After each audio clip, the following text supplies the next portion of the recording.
Hello guys, Henry again. I'm coming at you with a very impromptu and I hope short tutorial, just that might serve as a bit of a quality of life improvement. I have to come clean with you guys and say that as I've been experimenting more with decimation, I've come to the realization that, especially with my earlier models, I was frankly incompetent. I've been very much learning how to do all this as I've been going. I mean, sculpting and 3D design, all that stuff. And I'm of the opinion now that with what I've learned since, I can say that the earlier models I made are far too large in file size. Unfortunately, at least from my end, getting those patched is quite the overwhelming task. If it does happen, it's going to be bit by bit over a very long period of time. So I thought that I would help you out by showing how to go about decimating your own files fairly quickly and easily. If you're not so concerned about storage space, let's say you have all the hard drives in the world that you need, then this is still important to learn, because if you're doing mass prints, where you have, say, 70, 80 strips on a print bed at once, you might notice that your slicer lags. And that's simply because these files are so large that they're capping out your RAM, At least I think it's your RAM they're capping out. Either way, your computer is struggling, most likely. Mine certainly does. So what I've got here is an Austrian 4-strip. I've loaded it into a clean Blender file. All I did was open up Blender and deleted everything inside. This is the base strip, unaltered. If I press the Tab key, my computer's going to freeze for a second. This is how many individual vertices are on the models, and if you look at the trousers, like this is completely unnecessary for a model that's ultimately going to be like this big. This is silly. The cavalry are a little better, especially the ones that have been added as the stretch goals, but in general all of my models have been suffering from this, and I don't think it's going to be until I release the World War I project that this will be better. Anyway, getting on to the method. Click Add Modifier over here. If you don't see this button, you need to select the blue wrench that's on the side. So I click my model, then I click this blue wrench. Click Add Modifier and Decimate. Now, to explain what these functions do, collapse reduces the number of vertices, like uniformly on the model, by a ratio here. So you can see face count. We have, 1,411,412 faces on this model. If I reduce this to 0.5, it should go down to like about 700,000 thereabouts.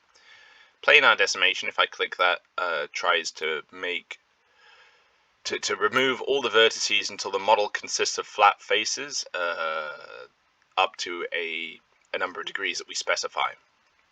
In the past, I've quite liked planar decimation for some kinds of models. For example, like this bayonet, it would work because it has a lot of flat faces.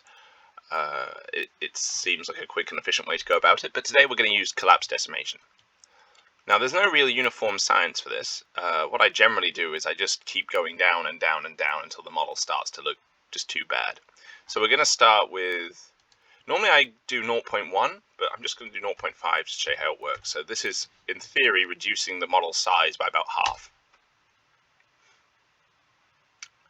There'll be a delay when we press enter here. Okay, so like I said, we're down to about 700,000, 705,000, and the models don't really look all that much worse, do they?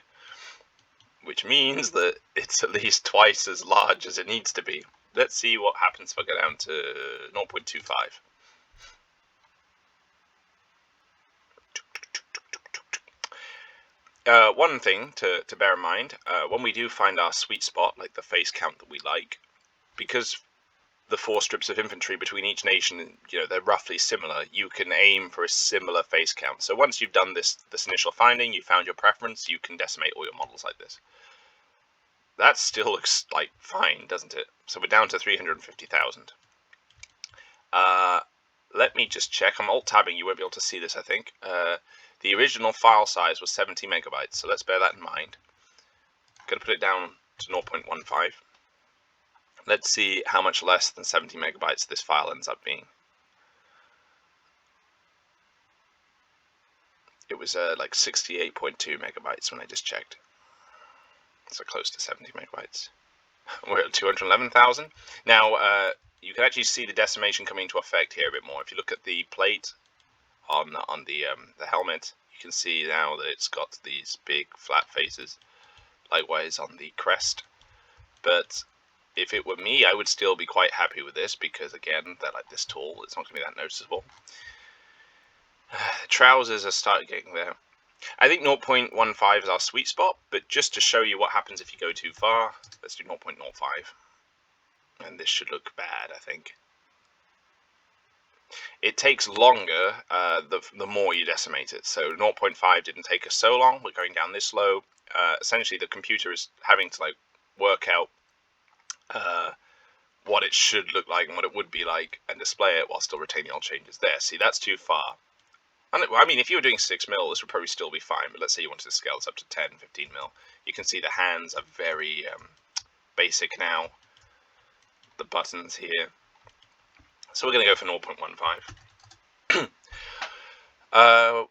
You can do two things now.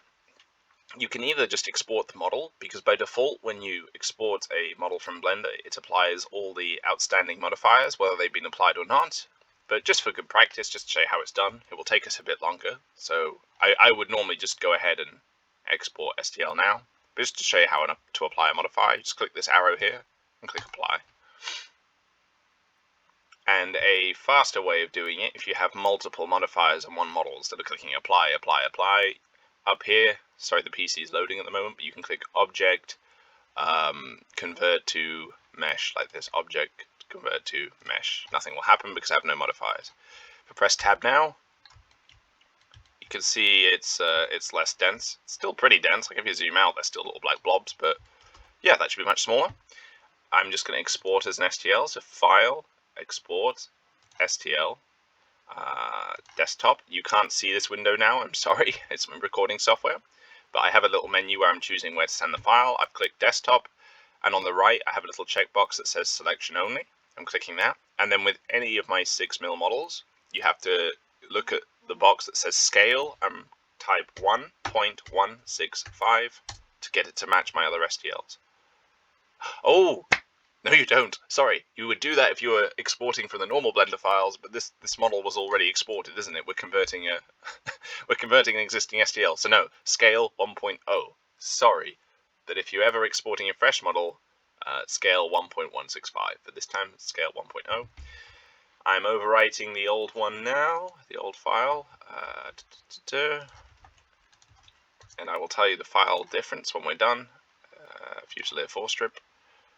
Export. The new file is now, it's now 10.3 megabytes. So it's down from 68.2 megabytes to 10.3 megabytes. That's a reduction of a factor of almost 6, isn't it? So if you have 80 models on your build plate, let me just get my little calculator out. 80.68 is how many megabytes? You would have been dealing with 5.4 gigabytes, which we've now reduced by a factor of 6, so 5,440 megabytes divided by 6, thereabouts, is 906 megabytes. So yeah, we're going from 5.5 gigs to under a gig of RAM or video memory or whatever it's using. Yeah, so you can see how this is going to be quite the performance improvement. I hope that's useful for you guys, and I really apologize for how sloppy I was with producing the models first time around. I hope you appreciate that I'm being honest and transparent about what I've learned and the mistakes.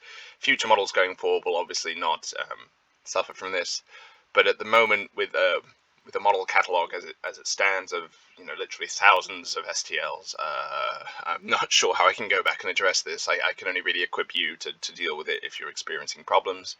Of course, if you've got a powerful computer and you're not doing huge mass prints, and you've got the hard drive space, maybe it's not worth your time.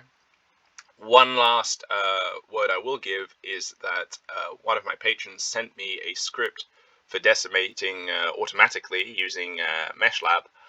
I haven't investigated it yet. It's on my to-do list, but if that turns out to be an even faster and more convenient way, I'll of course show you how to do it. But for those of you who already have Blender because you're working with the Blender files, then this is also a fairly quick solution. I mean, you're just importing the STL, adding a decimation to your sort of chosen ratio, getting the face count down to about what you like, and then exporting the model. To fix one product's worth, like a battalion, shouldn't take more than 5-6 minutes. Anyway, I hope that's useful. Have a lovely day, everyone, and I guess you'll see me very soon.